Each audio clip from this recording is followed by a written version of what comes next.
ఇటీవల జరిగిన Kakinada bar association ఎన్నికల్లో ట్రెజరర్ గా అత్యధిక మెజారిటీతో గెలిచిన అడ్వకేట్ శ్రీదేవిని ప్రముఖ లాయర్ రామకృష్ణారెడ్డి కార్యాలయంలో ఘనంగా సత్కరించారు.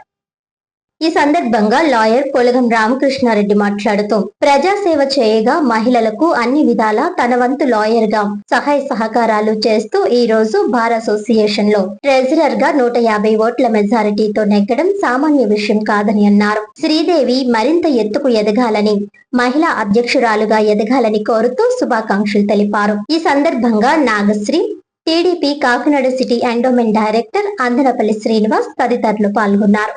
నమస్కారం అండి. లాయర్గా మీ అందరికీ, కృష్ణారెడ్డిగా మీ అందరికీ సుపరిచితమే.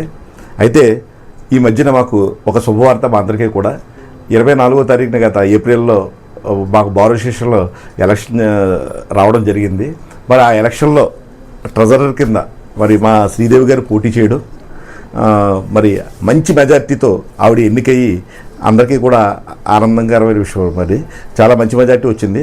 ఆవిడ పోటీ చేసిన రోజునే ఖచ్చితంగా ఈవిడ నగ్గుద్దని చెప్పి అందరు లాయర్లు కూడా మనస్ఫూర్తిగా కోరుకున్నారు.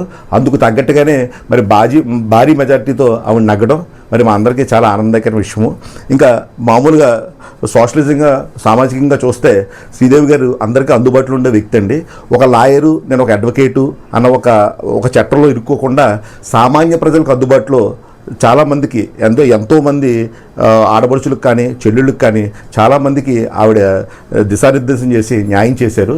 ఆవిడ దగ్గరికి వచ్చినప్పుడు ఒక లాయర్ కింద ఫీల్ అవ్వకుండా సొంత అక్కలాగో సొంత చెల్లిలాగో వాళ్ళ బాధని వాళ్ళని కోర్టు ద్వారా చేయడంతో పాటు పోలీస్ స్టేషన్ ద్వారా కూడా కౌన్సిలింగ్ ద్వారా ఏదైనా ఒక జంట ఏదైనా దెబ్బలాడుకున్నా సరే వాళ్ళని ముందు కలిపి వాళ్ళ కాపురం చక్కదిద్దడానికి ఆవిడ ఎంతో ప్రముఖ పాత్ర పోషించారు.